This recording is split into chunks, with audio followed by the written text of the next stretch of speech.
Assalamualaikum semuanya. Apa kabar kalian?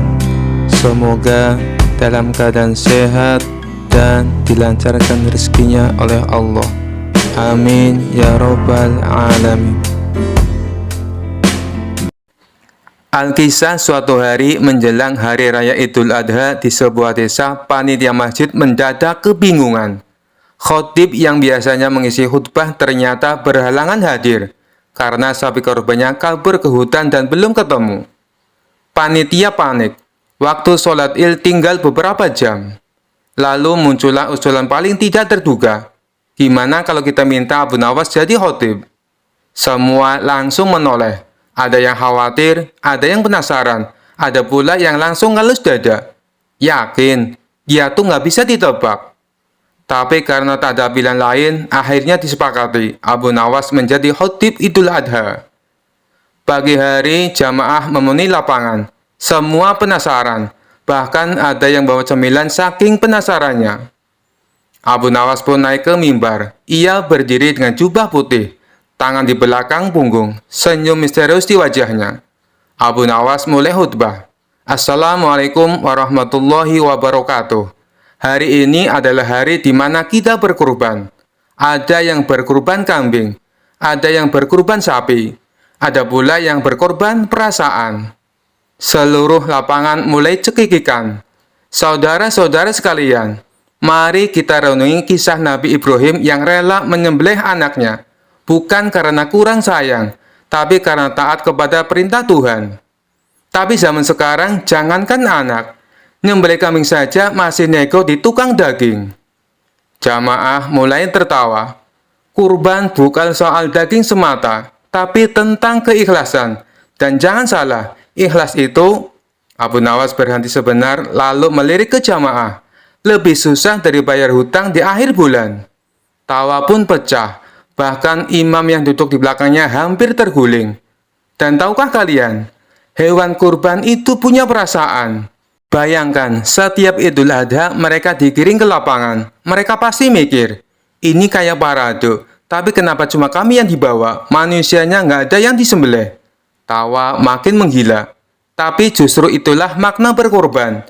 Yang disembelih bukan hanya hewan, tapi ego dan keserakahan. Semua jamaah mulai tertunduk, bukan menangis, tapi karena menahan tawa yang tak tertahankan. Mari kita jadikan hari raya ini bukan hanya ajang makan sate berjamaah, tapi juga ajang merefleksikan diri. Apa yang sudah kita relakan demi Tuhan. Setelah khutbah selesai, orang-orang menyelami Abu Nawas sambil tertawa-tawa. Abu Nawas, khutbahmu lucu tapi dalam. Terima kasih, tertawalah selagi hidup. Karena kalau sudah di akhirat, yang tertawa tinggal malaikat. Dan Abu Nawas pun turun dari mimbar, disambut dengan satu kotak sate kambing khusus dari panitia, sebagai kurban balasan. Karena khutbahnya sukses bikin semua jamaah mewek, gara-gara ketawa. Kisah selanjutnya. Suatu hari, raja sedang dalam suasana hati yang sangat aneh. Ia ingin menguji kecerdikan Abu Nawas sekali lagi dengan perintah yang mustahil. Sambil duduk di singgasananya, ia memanggil Abu Nawas dan berkata dengan wajah serius, Abu Nawas, kali ini aku ingin kau melakukan tugas yang sangat spesial. Abu Nawas yang sudah terbiasa dengan perintah-perintah aneh dari raja, langsung tahu pasti akan ada sesuatu yang sulit kali ini. Tapi ia tetap tersenyum dan bertanya, apa perintah paduka kali ini? Raja menatap Abu Nawas dengan tatapan tajam dan berkata, aku ingin kau mencari pohon yang bisa berbicara. Bawa pohon itu ke istana dan buktikan bahwa ia bisa berbicara. Abu Nawas terdiam sejenak, lalu tertawa kecil di dalam hati. Ia tahu bahwa tugas ini mustahil dilakukan. Namun, ia tidak ingin mengecewakan raja. Jadi, ia memutuskan untuk menerima tantangan ini dengan cara yang cerdik. Baiklah, paduka, kata Abu Nawas sambil tersenyum. Berikan aku waktu seminggu, dan aku akan mencari pohon yang bisa berbicara. Raja mengangguk setuju, meski dalam hati merasa yakin Abu Nawas tidak akan bisa menyelesaikan tugas ini. Selama seminggu, Abu Nawas berpikir keras mencari cara untuk menyelesaikan tugas tersebut. Ia berjalan-jalan di sekitar hutan, mengamati pohon-pohon, dan akhirnya mendapatkan ide cemerlang. Setelah seminggu, Abu Nawas kembali ke istana dengan wajah penuh percaya diri. Raja yang penasaran langsung bertanya, "Bagaimana, Abu Nawas? Apakah kau menemukan pohon yang bisa berbicara?" Abu Nawas tersenyum dan menjawab, "Tentu saja, Paduka.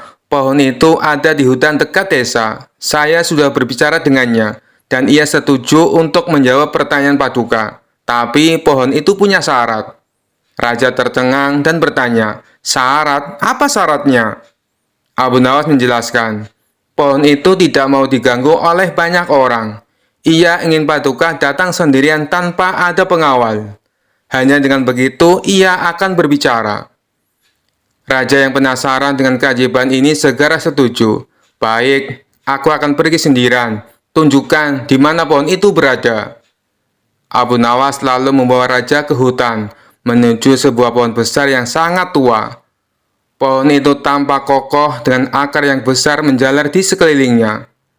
Setelah sampai di depan pohon, Abu Nawas berkata, "Inilah pohon yang bisa bicara, Paduka. Silakan berbicara padanya, dan ia akan menjawab." Raja yang penasaran mendekati pohon itu dan mulai bertanya, "Wahai pohon, benarkah kau bisa berbicara?" Tentu saja pohon itu diam saja, tidak ada suara apapun. Raja mulai bingung, lalu menoleh ke Abu Nawas dan bertanya, "Mengapa pohon ini tidak berbicara?" Abu Nawas yang sudah siap dengan jawabannya tersenyum lebar dan menjawab, "Paduka, pohon ini sudah berbicara. Namun ia berbicara dengan caranya sendiri, bukan dengan kata-kata." Raja semakin bingung, "Apa maksudmu, Abu Nawas?" Abu Nawas lalu menjelaskan, "Paduka, setiap pohon berbicara melalui gerakannya.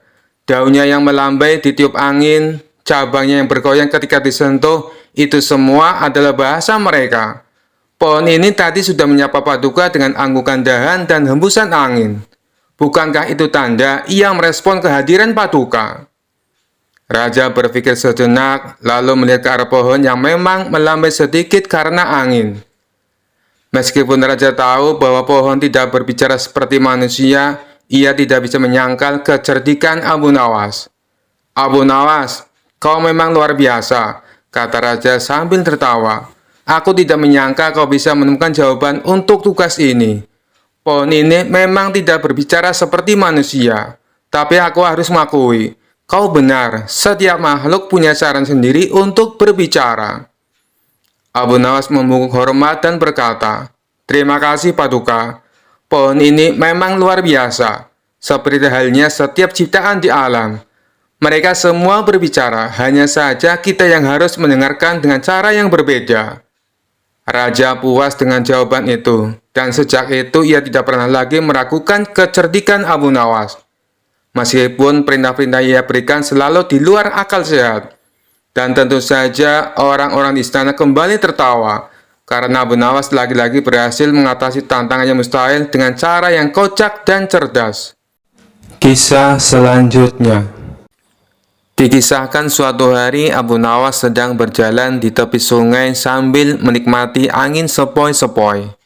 Tiba-tiba terdengar suara keras dari dalam air, dan muncullah seekor ikan raksasa yang sangat besar, bahkan lebih besar dari perahu nelayan.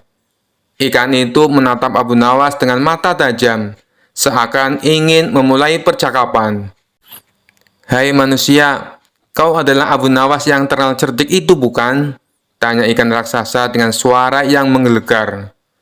Abu Nawas kaget, tapi ia cepat-cepat menguasai diri. "Benar, aku Abu Nawas, tapi aku belum pernah berdebat dengan seekor ikan sebesarmu. Apa kau ingin mengajakku berdebat?" Ikan raksasa itu tertawa, menyebabkan riak-riak besar di permukaan air. "Tentu saja, aku ingin mengujimu, Abu Nawas. Banyak manusia mengira aku hanya ikan biasa, tapi aku lebih pintar dari yang kau kira." Abu Nawas tersenyum. "Baiklah, wahai ikan raksasa, apa yang ingin kau debatkan denganku?"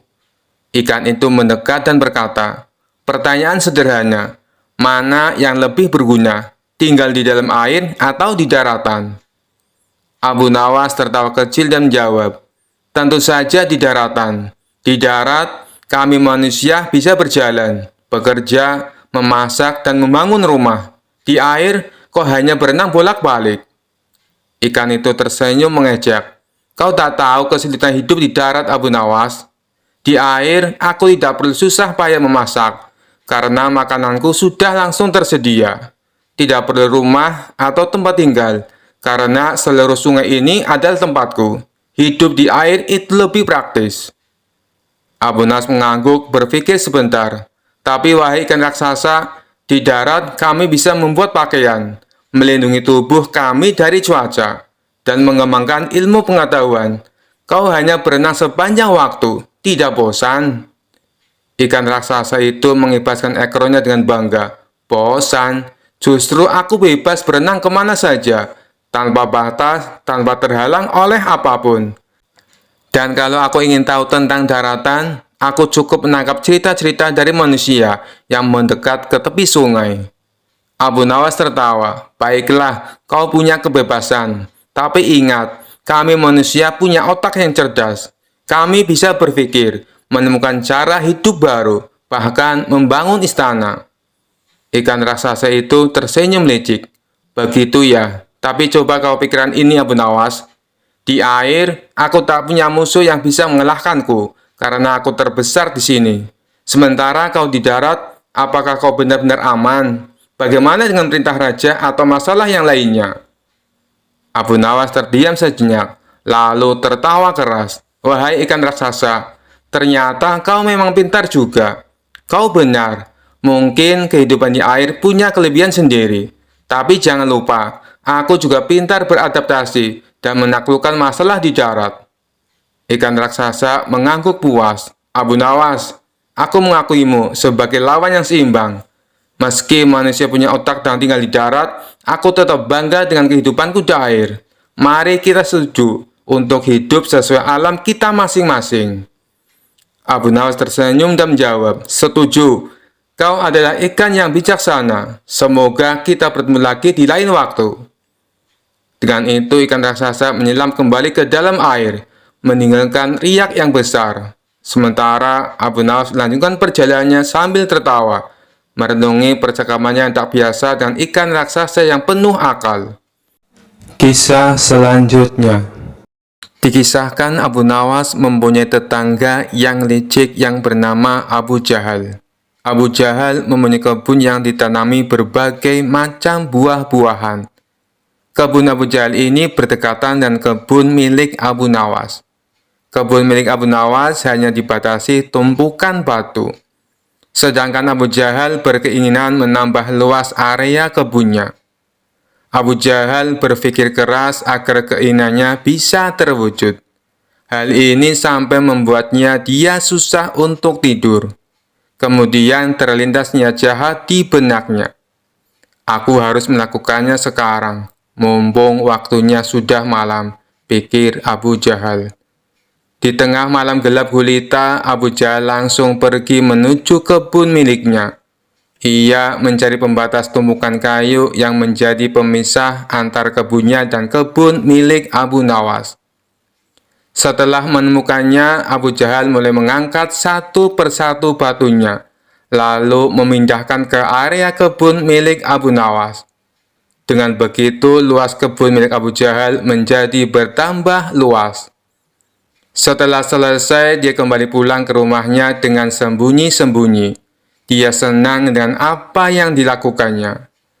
Selama beberapa hari, Abu Nawas tidak menyadari dengan perbuatan Abu Jahal. Abu Nawas masih santai menanam buah-buahan di area yang telah dicuri Abu Jahal. Seiring berjalannya waktu, buah yang ditanami Abu Nawas kini berbuah. Buahnya besar-besar dan segar. Melihat hal itu, Abu Jahal merasa senang. Ia pun segera memanen tanaman buah tersebut. Berapa lama kemudian datanglah Abu Nawas. Dia sangat terkejut melihat Abu Jahal memanen tanaman buah miliknya. "Apa yang kamu lakukan?" tanya Abu Nawas heran. Aku sedang memanen buah yang ada di kebunku, jawab Abu Jahal dengan sangat enteng. Apa kau bilang? Ini masih area kebunku, Abu Jahal, balas Abu Nawas. Hei Abu Nawas, kamu mengigo ya? Coba kau lihat batu pembatasnya, jawab Abu Jahal. Abu Nawas terdiam. Kenapa tumpukan batunya bisa pindah ya? Atau aku yang kurang teliti, pikirnya. Tapi kan buah itu aku yang menanamnya, Abu Jahal, ucap Abu Nawas. Itu sih salahmu sendiri. Kenapa menanam buah di area kebunku? Berarti ini adalah milikku, sahut Abu Jahal. Kurang ajar. Ini pasti ada yang tidak beres, kata Abu Nawas dalam hati. Hei Abu Jahal, kamu pasti memindahkan tumpukan batu itu kan? Tanya Abu Nawas geram. Jangan fitnah kamu, aku bisa mengadukannya kepada Tuan Hakim, balas Abu Jahal. Ayo, kita selesaikan masalah ini di depan Tuan Hakim, timpal Abu Nawas. Mereka pun menghadap Tuan Hakim. Di hadapan Tuan Hakim, Abu Nawas dan Abu Jahal saling mengadukan masalahnya. Jujur saja aku sangat bingung siapa di antara kalian yang benar. Tapi sepertinya aku lebih mempercayai Abu Jahal, kata Tuan Hakim. Kenapa Tuan Hakim begitu mudah memutuskan hal ini? Anda kan hakim yang terkenal bijak. Harusnya lebih berhati-hati dalam memutuskan, balas Abu Nawas. Sudahlah Abu Nawas, terima saja keputusan hakim. Toh area kebunmu masih juga luas, ucap Abu Jahal.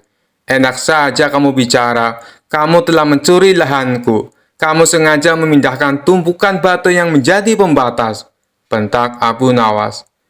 Aku harap kalian berdua diam.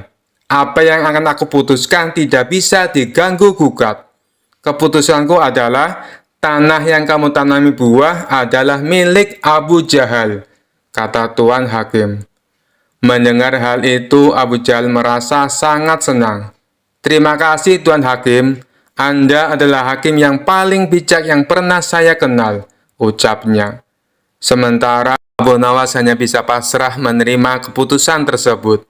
Asik, sekarang aku punya kebun yang lebih luas dari Abu Nawas, ungkap Abu Jahal dalam hati kegirangan. Oh iya Abu Jahal, berapa luas kebunmu? Tanya Tuan Hakim. Luasnya 1,5 hektar Tuan Hakim, jawab Abu Jahal. Kalau kamu Abu Nawas, berapa luas kebunmu? Tanya Tuan Hakim kembali. Sebenarnya luas kebunku 1,5 hektar, tapi karena setengahnya dicuri sama Abu Jahal, luasnya sekarang jadi tinggal 1 hektar, jawab Abu Nawas. Kalian tahu tidak kenapa aku tanya luas kebun kalian? Karena kemarin aku dapat surat langsung dari Baginda Raja. Beliau memerintahkan kepadaku, barang siapa mempunyai kebun yang luasnya lebih dari 1 hektar, maka akan disita negara beserta isi-isinya. Dan bagi siapa saja yang menentang peraturan ini akan dihukum mati. Hal ini Baginda Raja terpaksa lakukan karena kondisi keuangan negara sedang krisis, jelas Tuan Hakim. Raut wajah Abu Jahal yang tadinya ceria mendadak berubah menjadi terkejut. Waduh, celaka. Aku akan kehilangan kebunku, pikir dia ketakutan. Maaf Tuan Hakim, sebenarnya luas kebunku hanya 1 hektar, tutur Abu Jahal. Tadi kamu bilang katanya luas kebunmu 1,5 hektar. Sekarang bilangnya 1 hektar. Kamu jangan main-main Abu Jahal, bentak Tuan Hakim. Aku berani bersumpah Tuan Hakim, kebunku memang luasnya hanya 1 hektar. Tumpukan batu yang jadi pembatas antara kebunku dan kebun milik Abu Nawas telah aku pindah dari tempatnya, ujar Abu Jahal. Oh, begitu. Jadi tanah yang ditanam buah oleh Abu Nawas sebenarnya masih area kebun dia, tanya Tuan Hakim memastikan. Benar Tuan Hakim, jawab Abu Jahal. Bagaimana denganmu Abu Nawas? Apakah benar luas kebunmu 1,5 hektar? Tanya Tuan Hakim kepada Abu Nawas. Benar Tuan Hakim, jawab Abu Nawas pasrah. Nah, kalau begini kan jelas siapa yang sebenarnya berbohong. Pengawal, tangkap Abu Jahal dan masukkan ke penjara karena telah mencuri kebun milik Abu Nawas, perintah Tuan Hakim. Tapi Tuan Hakim, kebunku tidak disitakan, Tanya Abu Jahal khawatir. Tidak ada yang namanya penyitaan, itu hanya trik saja, supaya bisa menyelesaikan perkara kalian berdua dengan adil, balas Tuan Hakim. Mendengar hal itu, Abu Jahal langsung terkulai lemas. Sementara Abu Nawas tersenyum bahagia karena bisa mendapatkan kembali luas kebunnya. Kisah selanjutnya. Abu Nawas dikenal sebagai orang yang cerdik dan penuh akal. Suatu hari, seorang teman dekatnya, Karim, datang mengeluh soal seorang saudagar kaya tapi pelit. Abu Nawas, saudagar itu punya banyak uang, tapi pelit sekali, bahkan untuk sekedar memberi derma kepada orang-orang miskin di sekitarnya, keluh Karim. Abu Nawas tersenyum penuh arti. Tenang saja Karim, aku akan memberinya pelajaran yang tak akan dia lupakan. Abu Nawas menyusun rencana. Ia menyamar sebagai seorang dokter terkenal yang datang dari luar negeri, lengkap dengan jubah putih panjang, tas dokter, dan kacamata bulat.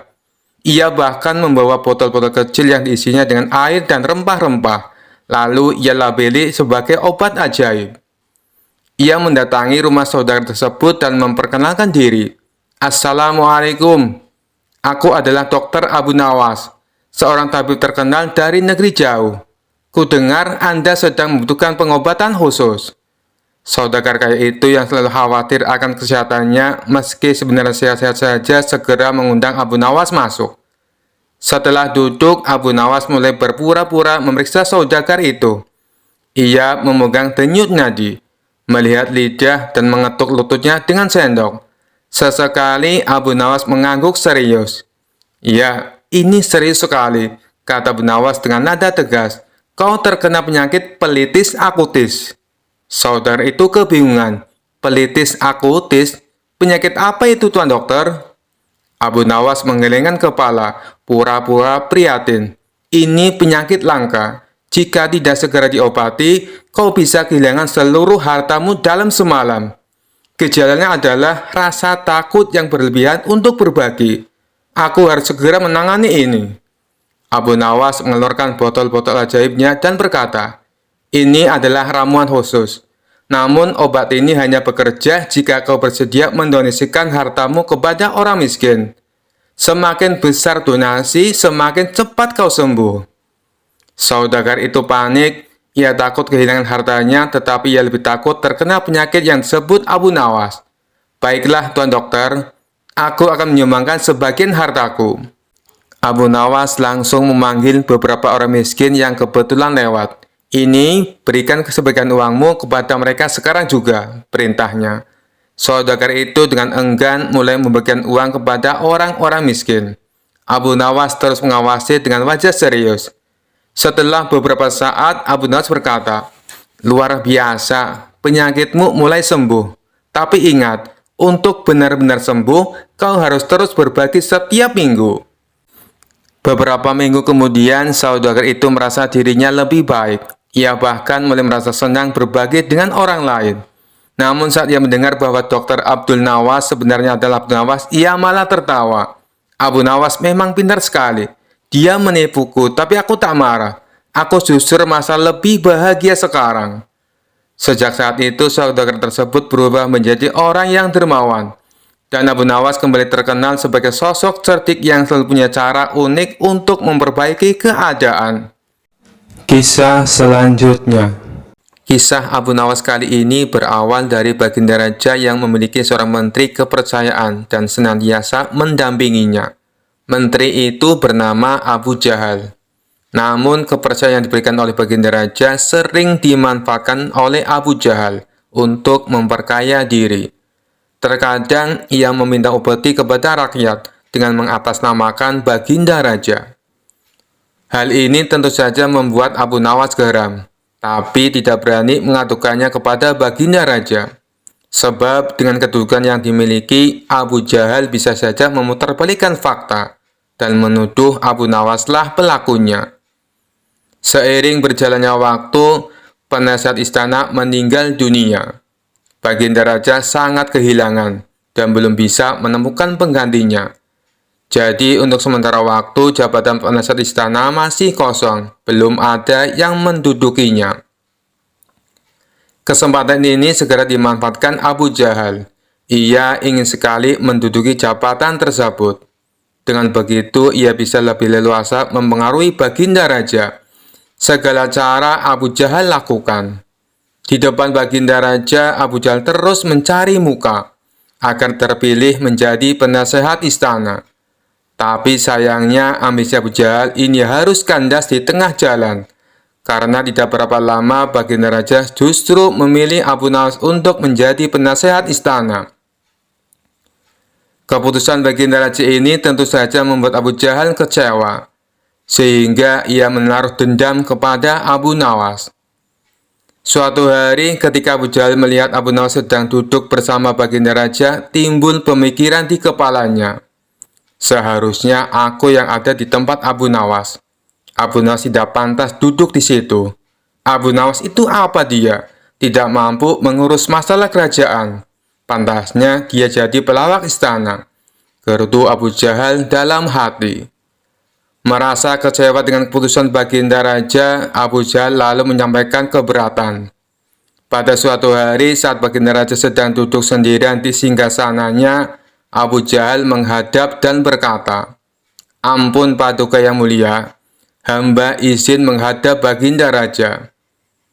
Baginda Raja terkejut melihat Abu Jahal yang tiba-tiba menghadapnya. "Ada apa Abu Jahal? Apa yang ingin kau sampaikan?" tanya Baginda Raja. "Ampun Paduka yang mulia, hamba rasa Abu Nawas tidak pantas menjabat sebagai penasihat istana. Karena menurut hamba, dia tidak tahu apa-apa soal negara. Abu Nawas itu apa kelihayannya? Cuma melucu," tutur Abu Jahal. "Tapi bukankah Abu Nawas terkenal cerdas? Dia juga seorang yang jujur," ujar Baginda Raja. "Apakah Paduka sudah meragukan kejujuran saya?" tanya Abu Jahal. "Bukan seperti itu. Kamu kan sudah menduduki jabatan menteri istana. Jadi wajar kalau Abu Nawas yang mengisi jabatan penasehat istana," jawab Baginda Raja. "Tapi hamba lebih berpengalaman Paduka yang mulia. Apalagi mengenai kenegaraan. Hamba juga ahli berperang. Tubuh hamba kekar dan perkasa. Lalu hamba sudah lama berbakti kepada Baginda Raja. Hamba rasa hambalah yang lebih pantas menjadi penasehat istana," ucap Abu Jahal. Melihat ambisi Abu Jahal yang begitu besar ingin menjadi penasehat istana, Baginda Raja akhirnya membuat keputusan. Ia mengadakan sayembara antara Abu Nawas dan Abu Jahal. Maka dipanggillah Abu Nawas untuk datang ke istana. Singkat cerita, Abu Nawas pun menghadap Baginda Raja. "Ampun Paduka yang mulia, ada gerangan apa memanggil hamba?" tanya Abu Nawas. "Hei Abu Nawas, Abu Jahal sangat menginginkan jabatan penasehat istana. Dia minta supaya jabatanmu diganti olehnya. Tapi aku juga tidak mungkin memecatmu. Biar adil, maka aku putuskan akan mengadakan sayembara untuk kalian berdua. Siapa yang jadi pemenangnya, maka dialah yang berhak menjadi penasehat istana," jelas Baginda Raja. Sejenak Abu Nawas terdiam dan berpikir Abu Jahal pasti punya rencana busuk. Jangan sampai dia jadi penasehat istana. Bisa-bisa rakyat makin tertindas oleh kelakuannya, pikir Abu Nawas. "Ampun Paduka yang mulia, kalau boleh tahu sayembara apa yang hendak diberikan?" tanya Abu Nawas. "Aku ingin masing-masing dari kalian membawakan 1 gentong air laut, tapi yang rasanya tawar," perintah Baginda Raja. Abu Nawas dan Abu Jahal langsung terkejut mendengar permintaan Baginda Raja yang aneh itu. "Sekarang pulanglah kalian berdua, dan besok kembali ke sini dengan membawa air laut yang rasanya tawar," kata Baginda Raja melanjutkan. Sesampainya di rumah, Abu Nawas terus memikirkan dan mencari tahu keberadaan laut yang airnya tawar. Mana ada air laut yang rasanya tawar? Orang secerdik apapun tidak akan bisa melakukannya, pikir Abu Nawas. Sementara itu, Abu Jahal mulai berbuat curang. Ia memasukkan air sumur ke gentong untuk dibawanya ke istana. Baginda Raja pasti percaya, meskipun aku berkata bohong. Karena aku tahu aku adalah menterinya yang paling dipercaya, kata Abu Jahal dalam hati. Keesokan harinya, Abu Nawas dan Abu Jahal datang ke istana dengan membawa gentong masing-masing. "Bagaimana? Apakah kalian sudah mendapatkan airnya?" tanya Baginda Raja.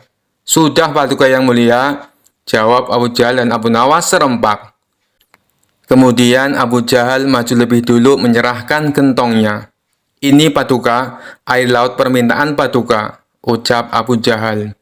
Baginda Raja lalu mencicipi air yang dibawa Abu Jahal. "Bagus Abu Jahal, air ini rasanya tawar. Tapi benarkah ini berasal dari laut?" tanya Baginda Raja. "Benar sekali Paduka, hamba sengaja mengambilnya dari laut yang tidak diketahui oleh banyak orang," jawab Abu Jahal penuh percaya diri. Sekarang tibalah giliran Abu Nawas menyerahkan gentong miliknya. Ketika Baginda Raja mencicipi air yang ada di gentong Abu Nawas, ia pun langsung berkata, "Hei Abu Nawas, kenapa rasanya masih asin dan getir? Yang aku minta air laut rasa tawar," ucap Baginda Raja.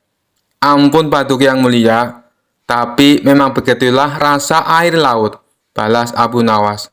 "Baiklah, karena lomba ini dimenangkan Abu Jahal, tentu dia akan menjadi penasihat istana," tutur Baginda Raja. Mendengar hal itu, Abu Jahal sangat kegirangan, sudah tidak sabar ingin menduduki jabatan tersebut. Ternyata sangat mudah mengelabui Baginda Raja, pikir Abu Jahal.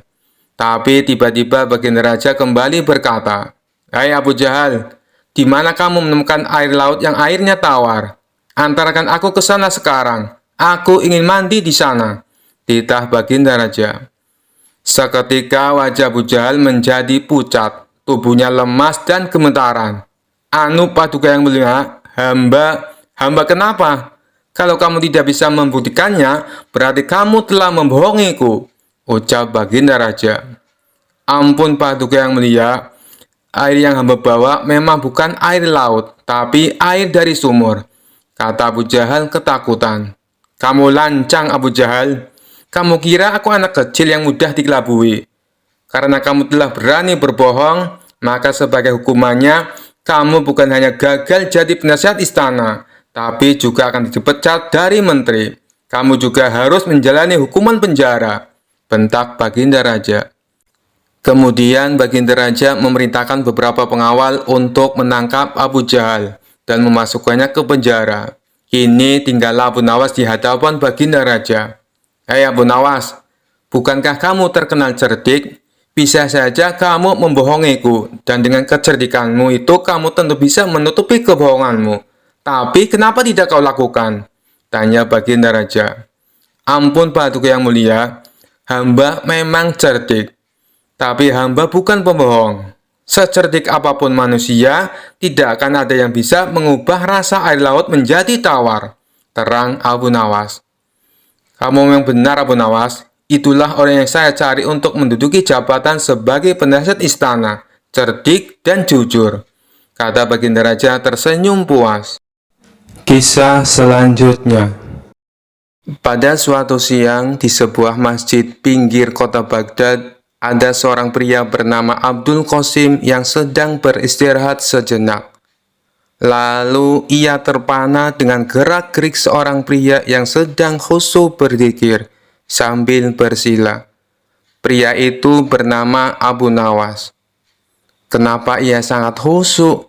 Jangan-jangan dalam pejaman matanya ia sedang melihat Allah, gumam Abdul Qasim dalam hati. Merasa cemburu karena mengira Abu Nawas dapat melihat Allah, Abdul Qasim pun mengusik pria tersebut. Ia duduk bersila tak jauh dari pria itu dan menunggu waktu yang tepat untuk menyapanya. Hampir setengah jam Abdul Qasim duduk menanti. Akhirnya Abu Nawas membuka mata dan menoleh pada Abdul Qasim yang tengah memandanginya dengan penuh kekaguman. "Ada apa gerangan? Kenapa kau memandangku dengan begitu tajam?" ucap Abu Nawas. "Begini Tuan, saya perhatikan dari tadi, Tuan tampak khusyuk saat berzikir sambil memejamkan mata. Apakah itu artinya Tuan melihat Allah?" tanya Abdul Qasim. "Allah tidak dapat dilihat, tapi kehadirannya bisa dirasakan. Jelas pria itu. Bagaimana bisa merasakan kehadiran Allah? Apakah ia sekarang ada di sini? Kenapa saya tidak bisa merasakan kehadirannya? Tanya Abdul Qasim. Sebelum kamu dapat merasakan kehadiran Allah, kamu harus menemukannya terlebih dahulu, jawab Abu Nawas. Abdul Qasim tersenyum girang. Sebenarnya sudah lama ia mengembara mencari Tuhan, namun ia tak pernah menemukannya. Setelah bertemu Abu Nawas, ia merasa benar-benar lega dan gembira. Terasa seperti menemukan kunci yang hilang. Lantas, di mana dan bagaimana saya bisa menemukan Tuhan yang selama ini aku cari-cari, Tuan? Tanya Abdul Qasim. Abu Nawas tersenyum. Lalu ia menyuruh Abdul Qasim untuk sholat 2 rakaat. Jika sudah selesai, ia meminta Abdul Qasim untuk menceritakan apa yang dirasakannya. Setelah mendengarkan perintah tersebut, Abdul Qasim lalu menjalankan sholat 2 rakaat. Setelah itu, ia mengatakan apa yang dirasakannya kepada Abu Nawas. Tuan, terus terang saja, selama sholat 2 rakaat, aku lebih banyak melamun, jawab Abdul Qasim. Sebenarnya saya melafalkan semua bacaan sholat, tapi pikiran saya melayang kemana-mana. Saya juga memikirkan saat Tuan sedang berzikir. Saya merasa cemburu, kenapa Tuan bisa sangat khusus saat berzikir, sedangkan saya merasa sangat hampa, jelas Abdul Qasim. Abu Nawas kembali tersenyum, kemudian ia membuat kesepakatan agar keduanya bertemu lagi di distrik Qomti untuk mengembara mencari Tuhan. Tentu saja Abdul Qasim menerima kesepakatan itu. Ia justru merasa bersemangat. 2 hari kemudian, Abu Nawas tiba di Qomti dengan beragam perlengkapan untuk perjalanan jarak jauh. Dirinya punya tekad untuk tak akan pulang dari perjalanan sebelum temannya Abdul Qasim menemukan Allah. Tak lama kemudian, datanglah Abdul Qasim dengan beragam perlengkapan pula. Mereka lalu melakukan perjalanan dengan mengendarai unta menuju pusat kota Baghdad. Kita akan berjalan ke pusat kota Baghdad. Di sana penuh keramaian, sehingga Allah pasti ada untuk mengatur peran-peran dari kehidupan manusia dan rezeki setiap orang. Namun, tampaknya tak semua orang bisa merasakan kehadiran Allah, seperti yang sekarang ini kamu alami, ucap pria cerdas itu kepada Abdul Qasim. Baiklah, Tuan, aku siap melakukan perjalanan ini, jawab Abdul Qasim. Jarak antara Qomti dan pusat kota Baghdad sangatlah jauh. Di antara keduanya, terbentang padang pasir yang gersang dan panas.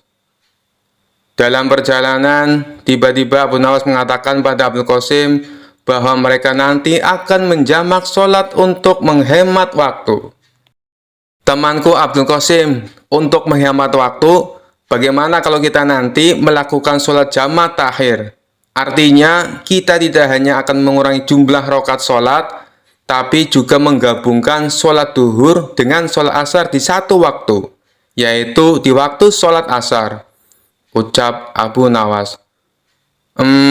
Tuan, mengapa kita tidak sholat jamak takdim saja? Jadi kita bisa menggabungkan sholat duhur dan asar bersamaan siang ini di padang pasir, tanya Abdul Qasim keheranan. Kenapa engkau lebih memilih sholat jamak takdim ketimbang jamak takhir, wahai temanku Abdul Qasim? Tanya Abu Nawas. Begini Tuan, saya hanya merasa khawatir bila sebelum asar, tiba-tiba kita dirampok penyamun dan mati dibunuh. Padahal kita belum sempat melaksanakan sholat duhur, jawab Abdul Qasim. Abu Nawas tersenyum lebar. Temanku Abdul Qasim, sholat itu sesungguhnya berasik-asik dengan Allah. Kiranya sholat tak boleh jadi beban. Sebenarnya tak hanya sholat, tapi semua syariat dalam Islam tak boleh manusia jadikan beban. Maka dari itu, ada baiknya jika tempat sholat itu nyaman dan mengasyikkan. Jika kita melaksanakan sholat di padang pasir yang panas sekali ini, bisa saja sholat kita kurang khusyuk dan tidak asyik, kata Abu Nawas sambil menginjak-injak pasir. Coba peganglah pasir-pasir ini, sangat panas.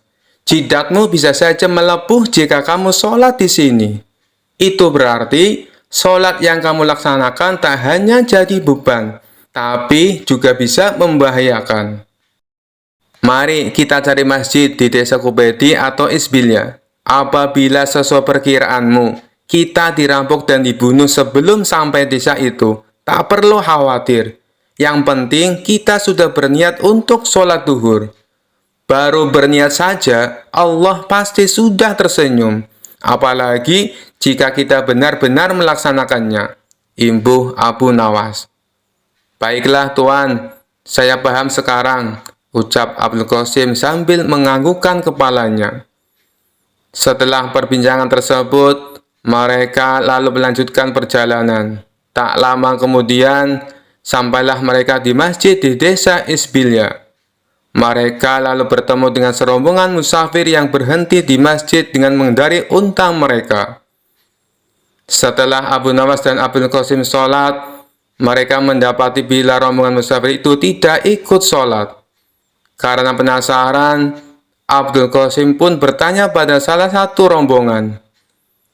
"Mohon maaf Tuan, saya hendak bertanya, kenapa engkau sudah sampai masjid tapi tidak melaksanakan sholat?" tanya Abdul Qasim. "Oh, kami sebenarnya sudah melaksanakan sholat jamaah takdim di desa kami. Jadi, kami tak punya kewajiban lagi untuk sholat asar," jawab salah satu rombongan itu. "Lantas, mengapa kalian berhenti di masjid jika memang tak lagi punya kewajiban untuk sholat asar?" tanya Abdul Qasim penasaran. "Oh, itu karena beberapa ekor unta kami tampak kelelahan. Jadi, kami berhenti sejenak untuk membiarkan mereka beristirahat di taman masjid ini. Islam mengajarkan kami untuk tidak berbuat zalim kepada semua makhluk, termasuk pada unta-unta ini. Benar begitu kan?" jawab kepala rombongan. Abdul Qasim merasa kagum dengan jawaban ketua rombongan musafir itu. Namun masih ada yang ingin ia tanyakan. "Tuan, apakah engkau bersikap baik hanya pada unta saja atau pada semua binatang?" tanyanya. Ketua rombongan itu tersenyum lalu menjawab, "Jangankan kepada binatang, bahkan kepada pepohonan ini pun kami juga takut untuk berbuat zalim. Kita sholat untuk mencegah dari berbuat fahsyah dan mungkar. Untuk apa kita sholat jika tetap berbuat kejahatan terhadap sesama makhluk ciptaan Allah?" Abdul Qasim semakin kagum dengan jawaban tersebut. Ia lalu pamit untuk melanjutkan perjalanan bersama Abu Nawas. Sepanjang perjalanan, ia tampak lebih tenang saat mengendalikan untanya. Sepertinya ia tengah berusaha mencerna kalimat yang diucapkan oleh ketua rombongan musafir tadi. Abu Nawas mengajaknya berbicara untuk memecahkan keheningan. "Tampaknya kau sedang berpikir sesuatu. Apa yang sedang kau pikirkan?" tanya Abu Nawas. Abdul Qasim sangat bersemangat dan sontak bertanya, "Sebenarnya tadi saya mendengar kepala musafir menyebutkan kata fahsyah dan mungkar. Jujur saja, saya belum mengerti maksudnya, Tuan. Bolehkah saya meminta penjelasan pada Tuan?" "Oh, jadi itu yang membuatmu penasaran. Jadi, fahsyah adalah semua perbuatan buruk yang tidak mengakibatkan kerugian langsung kepada orang lain. Karena tak langsung memberikan dampak buruk, biasanya orang-orang tak segera bisa mengenali nilai-nilai buruk yang terkandung dalam fahsyah itu. Setelah itu, Allah akan memberikan pelajaran lewat agama," jelas Abu Nawas. "Agar hamba semakin paham, bisakah Tuan menyebutkan contoh fahsyah?" tanya Abdul Qasim antusias. "Contohnya saja perzinaan. meneguk minuman beralkohol, atau memakan makanan haram. Saat dua orang berzina, sebenarnya orang lain tak merasa dirugikan secara langsung, sebab tak ada korban jiwa akibat perbuatan mereka. Inilah mengapa nilai-nilai buruk dalam fahsyah tidak mudah dikenali oleh umat manusia. Abdul Qasim tertegun dan mengakukan kepala tanda paham. Sekarang, bandingkan dengan perbuatan mungkar. Mungkar adalah perbuatan buruk yang menimbulkan kerugian langsung pada orang lain. Misalnya saja pencurian, pembunuhan, atau perampokan. Karena semua itu berdampak langsung pada orang lain dan ada korban jiwa akibat perbuatan itu, maka nilai-nilai buruk yang terkandung dalam perbuatan mungkar gampang sekali dikenali. Bahkan seorang ateis sekalipun percaya bila pembunuhan, perampokan, dan pencurian adalah perbuatan buruk. Jelas Abu Nawas. Lelaki yang tengah mencari Tuhan itu pun merasa kagum dengan penjelasan dari tuannya. Hatinya berbunga, banyak sekali ilmu yang ia dapat dari perjalanan ini. Dari desa Isbilia, kedua pengembara itu melanjutkan perjalanan mereka ke pusat kota Baghdad. Selama 8 hari, mereka berjalan melewati padang pasir yang panas. Setelah melakukan perjalanan selama 13 hari, sampailah mereka di bibir kota Baghdad. Abu Nawas merasa heran karena sejumlah ruas jalan menuju pusat kota ditutup. Hampir 2 pekan melakukan perjalanan, pujangga ini tak tahu perkembangan berita. Mereka pun mencari-cari jalan agar cepat sampai di pusat kota Baghdad. Pada akhirnya, mereka pun berhasil sampai di pusat kota Baghdad. Ada ratusan ribu orang berkumpul di alun-alun karena hendak melaksanakan sholat. Rupanya, hal tersebutlah yang membuat sejumlah ruas jalan ditutup. Lalu Abu Nawas mengajak Abdul Qasim untuk ikut sholat berjamaah. Usai sholat, mereka menyaksikan sejumlah orang naik ke atas panggung, lalu satu persatu melakukan orasi. Beberapa orang berorasi menggunakan kalimat yang tak selayaknya diucapkan usai sholat. Abdul Qasim yang jarang berkunjung ke pusat kota Baghdad merasa terheran-heran menyaksikan pemandangan ini. Usai mendengarkan semua orasi, mereka melanjutkan perjalanan. Abu Nawas lalu bertanya pada Abdul Qasim, "Bagaimana? Apakah sejauh ini kamu sudah menemukan Tuhan?"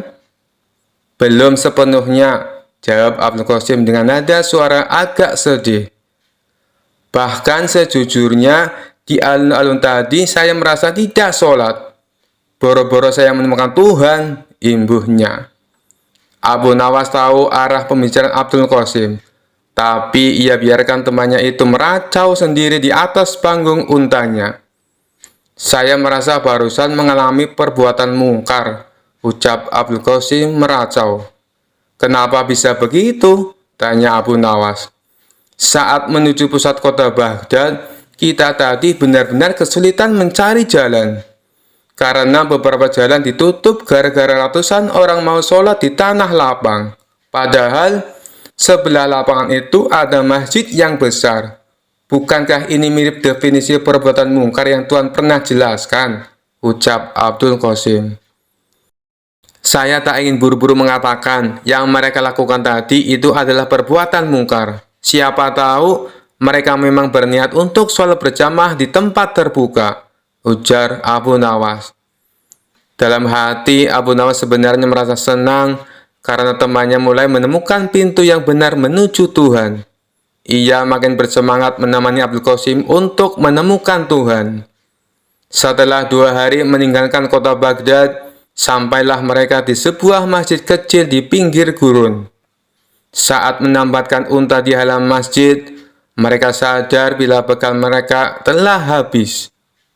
Lalu mereka pun bingung apa yang bisa dimakan di kampung kecil di tengah gurun seperti ini. Di tengah kebingungan, tiba-tiba datang sekelompok kafilah di masjid itu. Dari baju mereka yang kemal, Mereka adalah kaum Badui miskin yang tampaknya tengah melakukan perjalanan jauh dan melelahkan.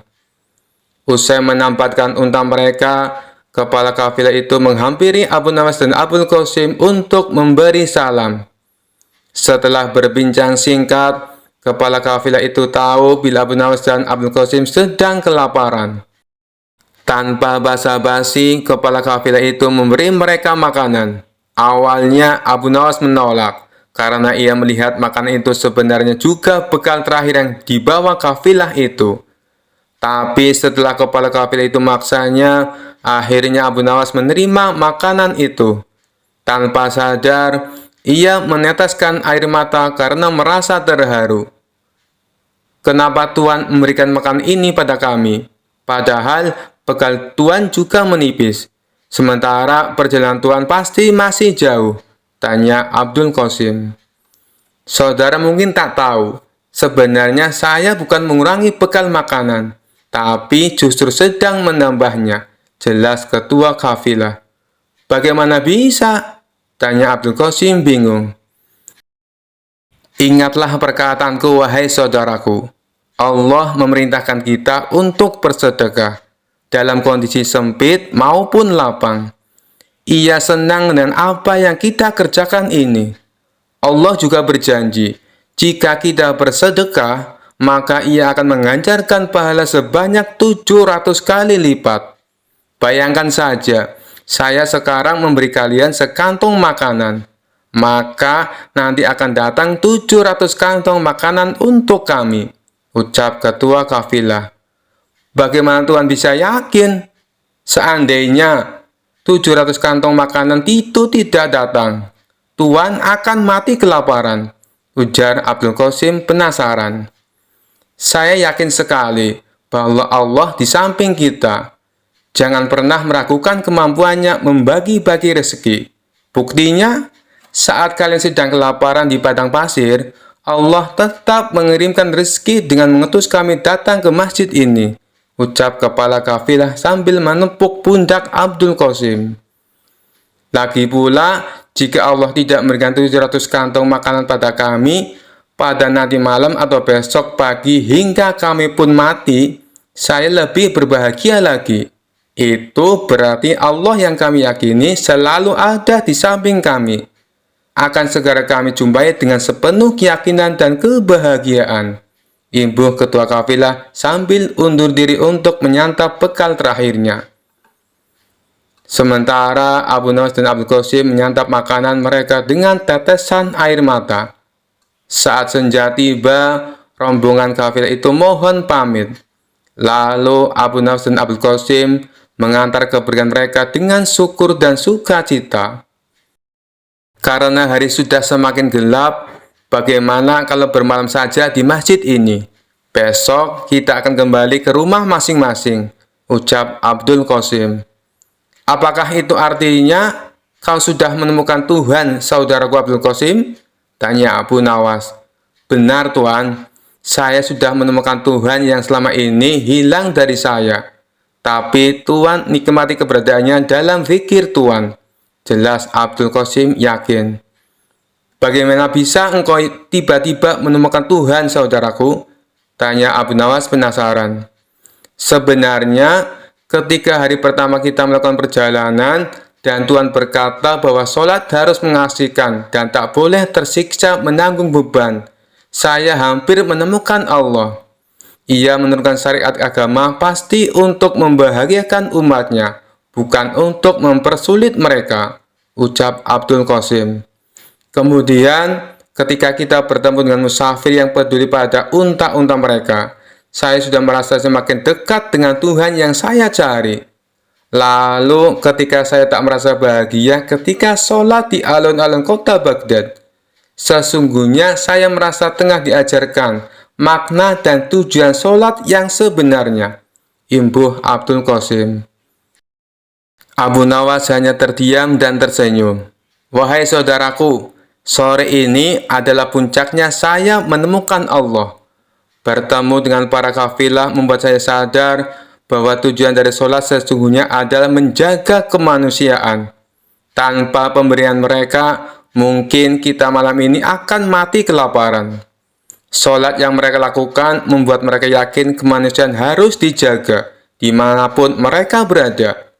Sekarang saya semakin yakin mengapa Allah memerintahkan kita untuk sholat. Saya pun merasa Allah kini selalu berada di samping saya, karena saya meyakini hal itu, ujar Abdul Qasim. Abu Nawas tersenyum bahagia. Ia bersyukur karena akhirnya saudaranya dapat menemukan Tuhan, yakni di hatinya. Mereka pun bermalam di masjid itu. Keesokan harinya, mereka berpisah untuk kembali ke rumah masing-masing. Abdul Qasim berterima kasih pada Abu Nawas karena telah menemaninya mencari Tuhan. Kisah selanjutnya. Al-Kisah, datanglah segerombolan prajurit dari istana atas perintah Raja Harun al-Rasyid untuk menangkap Abu Nawas di kediamannya. Abu Nawas dikabarkan telah menghilang cukup lama entah kemana. Tidak ada satupun yang tahu keberadaannya saat itu, termasuk istrinya sendiri. Tiba-tiba ia muncul dari persembunyiannya itu dan pulang kembali ke rumah untuk menemui istrinya. "Suamiku, para prajurit kerajaan tadi pagi mencarimu." "Ya istriku, ini urusan gawat. Aku baru saja menjual Sultan Harun al-Rasyid menjadi budak." "Apa? Raja kujadikan budak? Kenapa kau lakukan itu suamiku?" "Supaya dia tahu, di negerinya ada praktek jual beli budak. Dan jadi budak itu sengsara." "Sebenarnya maksudmu baik, tapi Baginda pasti marah. Buktinya, para prajurit diperintahkan untuk menangkapmu.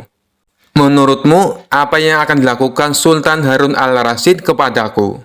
Pasti kau akan dihukum berat." "Gawat, aku akan mengerahkan ilmu yang kusimpan." Abu Nawas masuk ke dalam. Ia mengambil air wudhu lalu mendirikan sholat 2 rakaat. Kemudian berpesan kepada istrinya apa yang harus dilakukan ketika Baginda Raja datang. Tidak berapa lama kemudian tetangga Abu Nawas geger, karena istri Abu Nawas menjerit-jerit. "Ada apa?"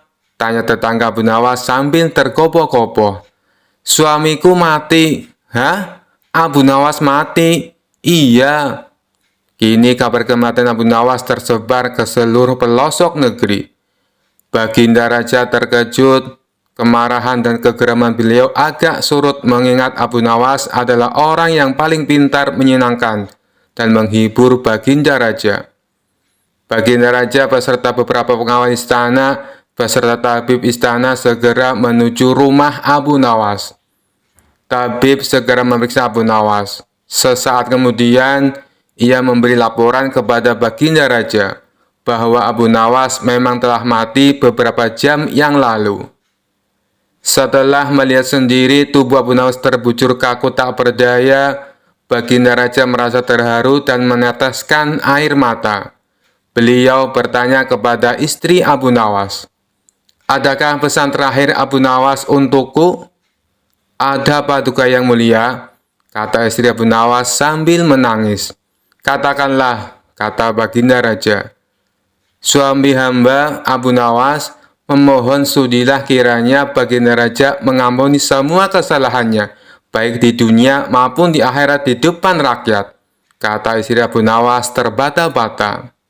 "Baiklah, kalau itu permintaan Abu Nawas," kata Baginda Raja menyanggupi. Jenazah Abu Nawas diusung di atas keranda. Kemudian Baginda Raja mengumpulkan rakyatnya di tanah lapang. Beliau berkata, "Wahai rakyatku, dengarkanlah bahwa hari ini aku, Sultan Harun al-Rasyid, telah memaafkan segala kesalahan Abu Nawas yang telah diperbuat terhadap diriku dari dunia hingga akhirat, dan kalianlah sebagai saksinya." Tiba-tiba dari dalam keranda yang terbungkus kain hijau terdengar suara keras, "Syukur!" Seketika pengusung jenazah ketakutan, apalagi melihat Abu Nawas bangkit berdiri seperti mayat hidup. Seketika rakyat yang berkumpul lari tunggang langgang, bertubrukan dan banyak yang jatuh terkilir. Abu Nawas sendiri segera berjalan ke hadapan Baginda Raja. Pakaiannya yang putih-putih bikin Baginda Raja keder juga. "Kau sebenarnya mayat hidup atau memang kau hidup lagi?" tanya Baginda Raja dengan gemetar. "Hamba masih hidup, tuanku. Hamba mengucapkan terima kasih yang tak terhingga atas pengampunan tuanku." "Jadi kau masih hidup?" "Ya, Baginda, segar bugar. Buktinya, kini hamba merasa lapar dan ingin segera pulang." "Kurang ajar. Ilmu apa yang kau pakai, Abu Nawas?" "Ilmu dari Maha Guru Sufi, guru hamba yang sudah meninggal dunia. Ajarkan ilmu itu kepadaku." "Tidak mungkin, Baginda. Hanya guru hamba yang mampu melakukannya. Hamba tidak bisa mengajarkannya sendiri." "Dasar pelit!" Baginda Raja menggerutu kecewa. Sekian dulu perjumpaan kita kali ini. Sampai bertemu lagi di kisah-kisah selanjutnya. Terima kasih yang sudah subscribe dan setia menonton channel ini. Wassalamualaikum warahmatullahi wabarakatuh.